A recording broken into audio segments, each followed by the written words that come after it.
Welcome to the CEO Card Show. I'm your host and coach, Rebecca Nesbitt, and today we're continuing our series, taking you from overworked to in alignment. If you are self sabotaging right now, CEO, I feel you, and this is made for you. Our conversation today is all around overcoming fear. So, for context, I want to clarify what fear means because we could be talking about fear in many different ways.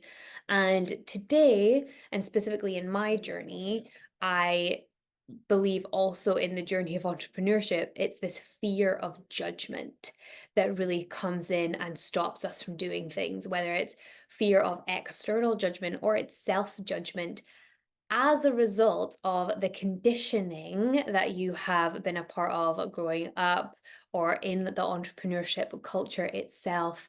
And we have had a conversation on conditioning. We'll link it in the show notes. And it's been part of this series too. So not only are we fearing judgment from the outside, we know that we're going to judge ourselves also.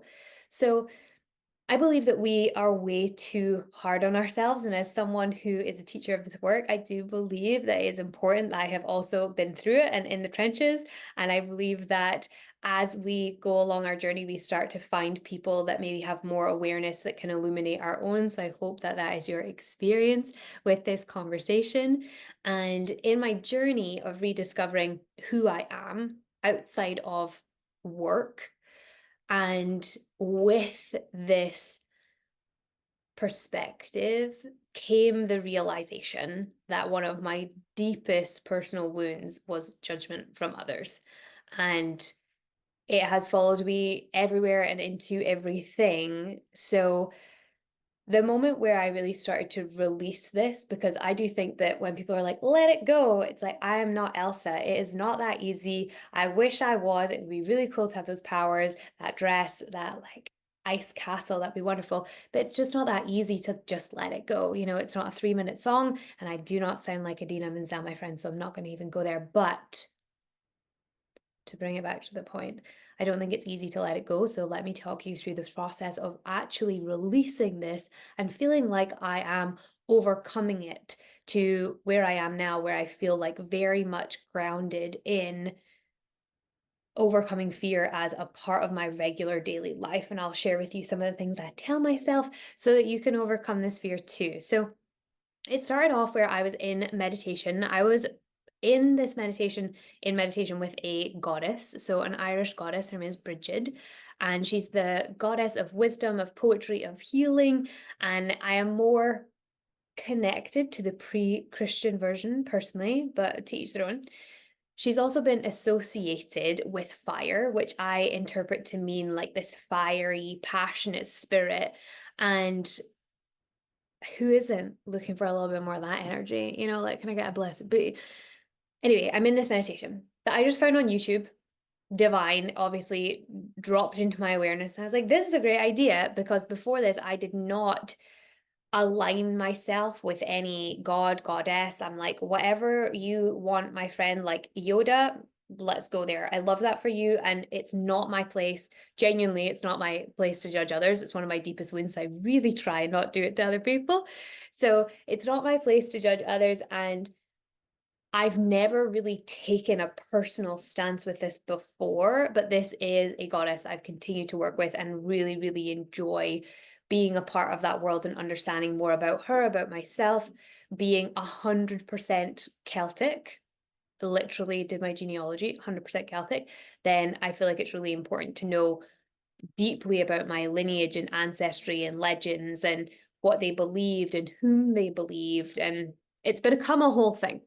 So, to come back to the point, I was in this meditation and a phrase came into my awareness. Now, this was not said in the meditation. This is never something I've thought of before, but these words came in and it said, without fear, you do it. Without fear, I'd do it. I was like, what does that mean? But it became this new lens that I started to see the world through. And I started to put it on everything. I'd have an idea and then I'd think, oh, I can't do that for any reason, right? It could be, I can't do that because it could be, I'm too tired. entrepreneurs be struggling with that. It could be, I can't do that because that's not my niche. I can't do that because that's not how people see me. I can't do that because my parents won't like it. I can't do that because it was always something that I was like, I can't, I can't, I can't. And when that I can't started to come in, I started to think, yeah, but without fear, I do it. Without fear holding me back, then it is just I'm scared of judgment. And that's something that I can work with. So, would I get a tattoo if I didn't have this fear? Yes. Okay, so I went and got the tattoo. Would I start sharing in a different way about my business if I didn't have this fear? Yes. Well, you've probably heard recently me talk more about intuition, and I've just talked about literally a goddess. I've spoken more about nature, more about the moon, more about my beliefs spiritually. So, yes, without fear, I would start to do those things. Would I dye my hair if I didn't have this fear? Yes. Well, she's no longer blonde. Would I change my pitch if I didn't have this fear? Yes. Like, come to a networking call, we'll link it below, and you'll see it's a totally new pitch if you've ever been there before. So many things I would do if I didn't have this fear, if I didn't have myself holding me back. And this was so freeing. And I don't want to say this because I don't want to make this seem like you can't do it, because you absolutely can. But until you do it, you probably won't relate the depth of what I'm saying unless you try it. Because while awareness is great and you can have all these shifts and you can listen to all the podcasts in the world and all the YouTube videos in the world, and you could read all the books in the world, and you could have the most knowledge, but without implementation, nothing changes. Like we say that all the time in entrepreneurship: if nothing changes, nothing changes. So while awareness is great, we have to change our actions, or everything stays the same and you actually get progressively worse. You beat yourself up even more shame comes in, more guilt comes in, because, like we said in our last conversation in this series, shame is the difference between your soul and your conditioning. So you're just pulling yourself further away from your soul and you're just deepening that conditioning of, like, I can't do it. The fear pretty much controls you. And that's not what you want, because you actually want to live the life of your dreams. You actually want to be whoever the F you were born to be, and you want to find out who that is and then fully express that and realize that in your life, realize that in your business. That's probably what your business was set up to do. It was probably set up to help people because there was some group of people you were seeing was being underserved. It might have been a past version of you, it could have been a family member, and you thought, I'm here to help these people. And you have this like burning fire and passion to do the thing, and then you don't do it and you're confused because it's all you think about. It's all you want to do. Without fear, you'd do it. So I went and did the things. I got the tattoo. I showed up differently in my business. I continue to do so. I dyed my hair. I changed the pitch. All the things I was nervous to do, because